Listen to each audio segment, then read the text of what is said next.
I recently came across a LinkedIn post from someone who got laid off from Google about 2.5 years ago during that big wave. And since that time, he has applied to 3,700 jobs and has emailed more than 2,200 founders.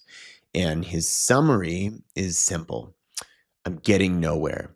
And he says here that he's burned through his savings, he's been evicted, he's living in his car, and on the surface, this is the nightmare that we are all afraid of, right? The thing that literally keeps us up at night. You do everything right and you keep applying and you keep, you're doing the thing you're supposed to do and nothing happens. But to me, this story hides a deeper truth and it's amplified, it's exacerbated in this economy, but it's true in every economy. And it's this: you cannot build your career by coming through the front door with the masses. Okay. The door is too crowded. It's standardized. It's designed to filter you out.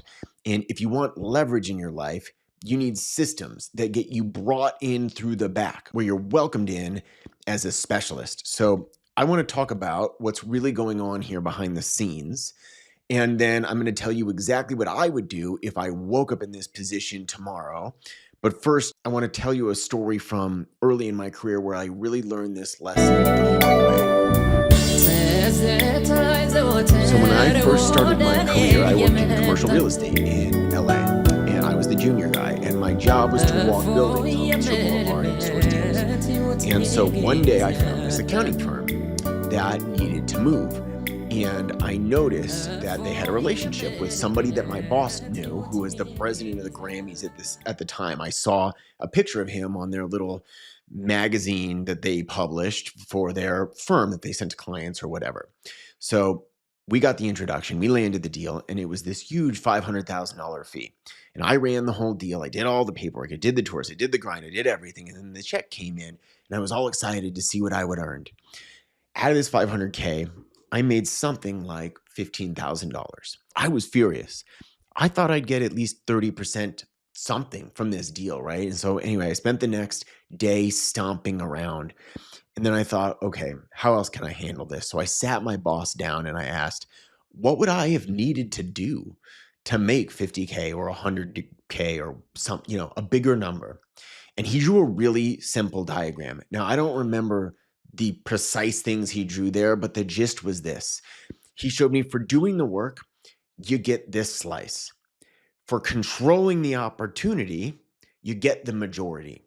So he made one phone call, controlled the relationship, controlled the trust, controlled the opportunity. And for that call, for owning the leverage in that situation, he made the overwhelming majority of the money.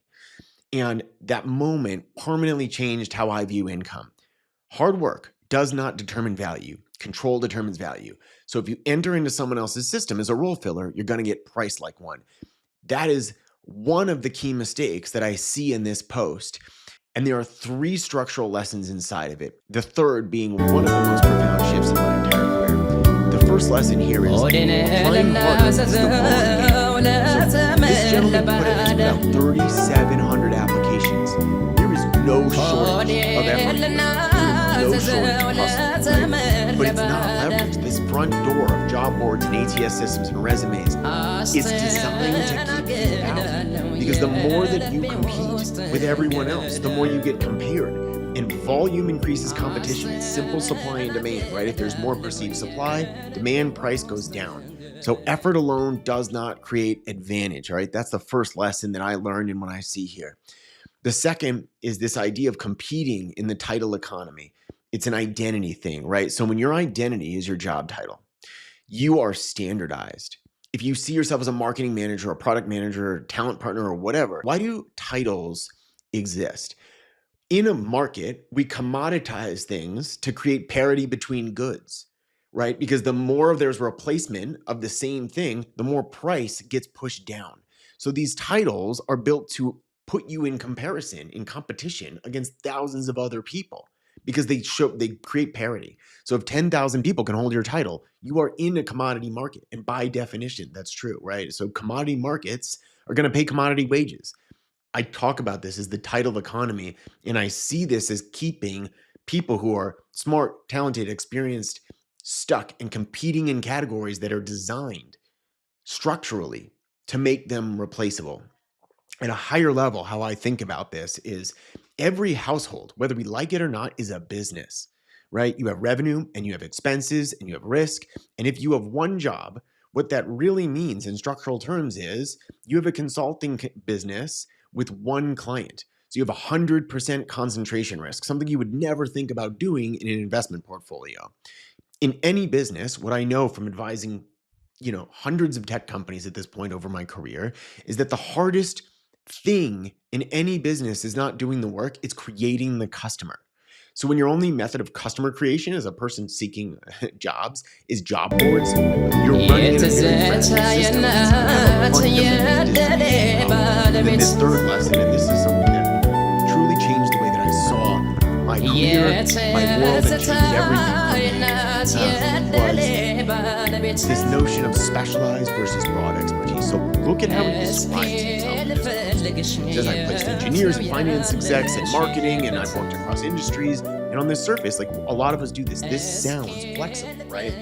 But what broad expertise does is it makes you sound helpful.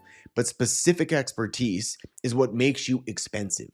And you do not want to be busy, right? We talk about in the freelance formula, the generalists get busy, specialists get rich. And you don't want to be busy, right? You want more work, less time. I've had, in that program, I've had 1,500 people come through that thing. The biggest pushback I get is around narrowing. People are afraid to niche. I have never had someone niche down and tell me that they regret it. But I have so many people stay broad for years and they feel stuck. So in my own life, when I went from copywriter to messaging, originally the way I positioned was messaging strategist for Series A B2B tech. I did literally the exact same thing. It was different positioning. It was 10x the income, right? Generalists go through the front door, specialists get invited in.